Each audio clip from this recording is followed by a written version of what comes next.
Samantala, hinihintay na lamang ng Philippine National Railways o PNR ang certification para sa kaligtasang bumiyahe at posibleng umarangkada na muli sa susunod na linggo ang mga tren nito. Giit naman muli ng PNR, napapanahon na ang taas pasahe para maisaayos ang kanilang mga pasilidad.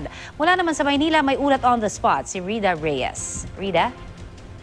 Yes, Con, may target ng pamunuan ng Philippine National Railways o PNR na ibalik ang operasyon ng mga tren nito mula Tutuban hanggang Alabang Station sa susunod na linggo. Ito raw ay para magamit ang railway system ng mga mag-aaral na nagbalik eskwela simula nitong June 1 at pati na rin yung bagong batch ng mga magbabalik eskwela ngayong June 15. Matatanda ang pansamantalang itinigil ng PNR ang operasyon nito matapos isa ilalim sa masusing inspeksyon makaraang maderail ang isang tren nito noong April 29 na ikinasugat ng 80 pasahero. Hinihintay na lamang daw ng PNR na mailabas ang safety certification mula sa PUV Rainland na isang safety certification provider na kasamang sumuri sa railway system.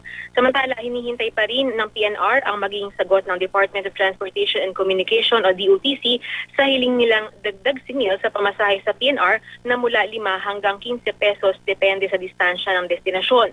Muling giit ng PNR, 20 taon na ang nakalipas mula nang huling magpatupad ng fare increase ang PNR at panahon na raw para magamit ang makukuhang budget para ilaan sa operational expenses o pagsasaayos ng mga pasilidad ng 28-kilometer stretch ng railway system gaya ng roofing, extension ng mga railway platforms at ng spare parts ng tren. Nauna nang sinabi ng DOTC na isinasa ilalim sa review ng kanilang Undersecretary for Rails ang hiling ng PNR. Connie. Maraming salamat, Rida Reyes.